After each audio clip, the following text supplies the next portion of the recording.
Wow, it's time for another show full of tips and ideas from the sales growth leadership expert, Dean Akers. Known for his experience in hyper-growing companies and creating cultures for high-performance teams, here's Dean. Well, welcome to episode 64.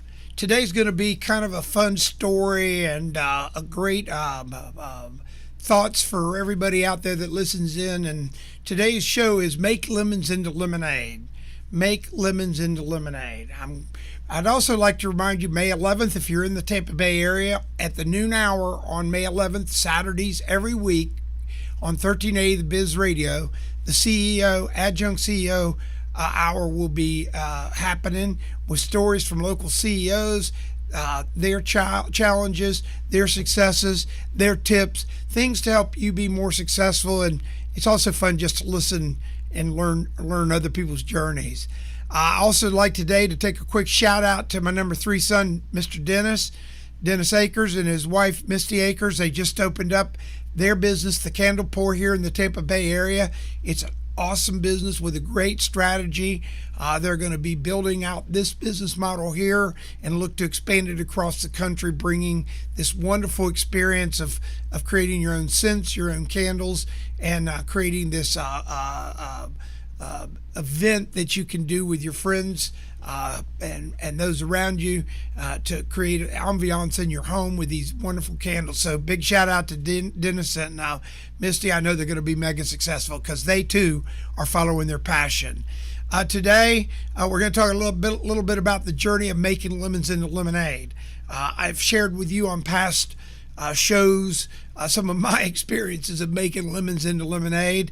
On our adjunct CEO hour, I'm sure we're going to hear stories of CEOs that have made lemons into lemonade.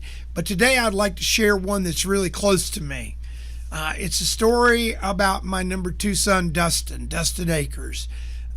He started during college working for a man disassembling Range Rovers and putting the parts up. These were Range Rovers had been in accidents, and they would put the parts and they would repurpose these parts and sell them across the United States and stuff. And it really fed into Dustin's wheelhouse of following his passion, which is automobiles, Range Rover being a specialty type of car. So it really kind of was right in his wheelhouse, and he really enjoyed working there. He and I were looking at maybe doing a deal with the owner to buy it. The numbers weren't working. The guy wanted too much money. And then an event happened. It really doesn't matter what happened or how it happened, but it was one of those changing events where Dustin was handed a bag of lemons. And what it was is on a Friday, the owner of this little mom and pop automobile company walked in and terminated Dustin, just fired him on the spot. And Dustin he's my number 2 son, but you can set your watch by Dustin. He's Mr. Reliable. He's always there, always got a smile on. At any rate, he got fired, and he was all kind of bummed out about this, as any of us would be. But with the support of his loving wife, his mom, and her significant other, and other friends, and of course myself, Dustin embarked on his journey to make lemons into lemonade. So he got a small loan from his mother's significant other, and he had a warehouse that he allowed Dustin to take a little small part of to start disassembling, at the time, Range Rovers. Well, Dustin did some of this, and all of a sudden he really started brainstorming back to his passion, and now it's his business. So he gets to take the directions he wants to support his passion. Well, his passion has always been a little bit more different cars than Range Rovers. And so he started disassembling BMWs, specifically sport type BMWs, unique BMWs, M5s and stuff. And all the while he started disassembling Mini Coopers, these hobbyist Mini Coopers. And he started finding these 2 niches of people that really wanted and needed his kind of products, these unique parts that he could get from these vehicles that had been in accidents. So he really started growing his business of repurposing parts in these special niche areas of BMW and Mini Coopers. So he gets his first lesson. He's doing this for almost a year or so. Money's tight. He's not drawing any salary. His wife supported him, and she's such a support, Miss Allie. Big shout out to her.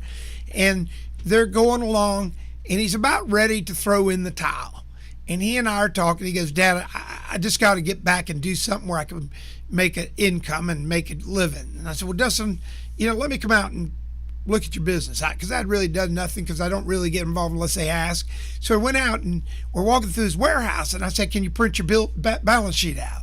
So he printed it out for me, and I looked at it, and I go, Dustin, where's your inventory? There's no inventory on this balance sheet. He goes, well, Dad, we don't do it that way. We buy these cars, we take them apart, and then we sell the parts, and we take it as profit then.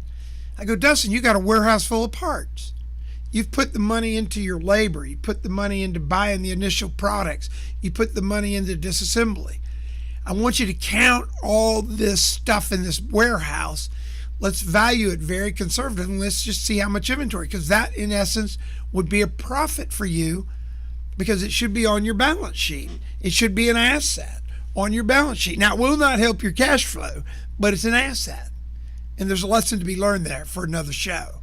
So he counts this inventory. He calls me up. He says, Dad, I got my inventory. I go, how much was it? He goes, I'm kind of embarrassed. And I go, how much was it? And I think it was about $500,000, if the number serves me right. That meant all his toil and work had not been for naught. His struggles had not been silly. He had actually created a legitimate business. But he had cash flow issues. But he had a very, very legitimate business. Here he is, disassembling BMWs, disassembling Mini Coopers, repurposing parts that people desperately need but can't buy easily, selling into over 75 countries worldwide. He's an e-commerce business in Tampa Bay, a real e-commerce business in Tampa Bay.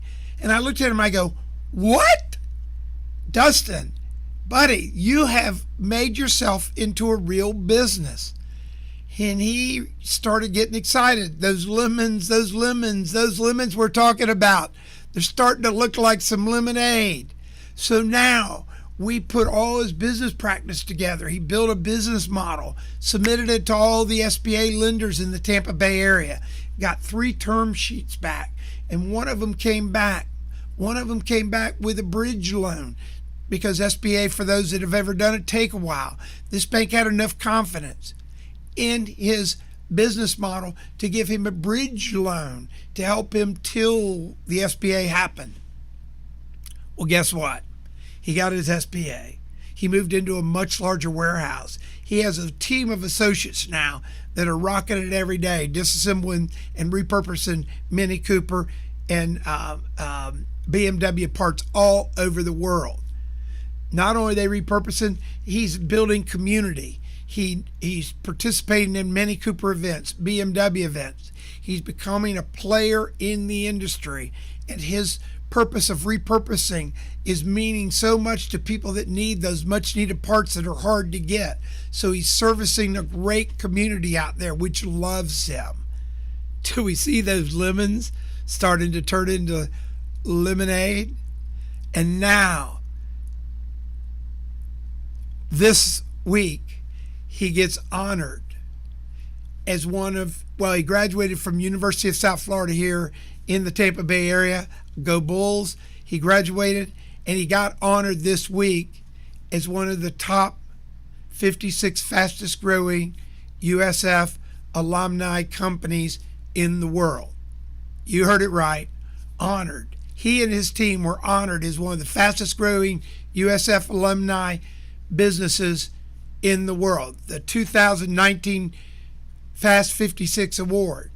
So I am so proud of his team, so proud of his support and all the people that have helped him along his journey. So proud that he understood that working, learning the business, taking care of customers, taking care of your associates, being passionate will allow you to turn lemons into lemonade. I want all of you to look at your opportunities.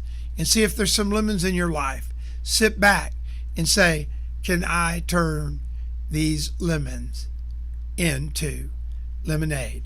See everybody next week. Looking forward to the new show, May 11th, 1380 Biz Radio in the noon hour, Adjunct CEO Hour. Now go out there and find some lemons and turn them into lemonade. We hope you enjoyed this week's show. Subscribe today to our podcast and send questions or thoughts to help@deanacres.com. Also, visit us at www.deanacres.com to listen to prior shows and view helpful videos. Also, great tips to download. Thanks again. See you next week.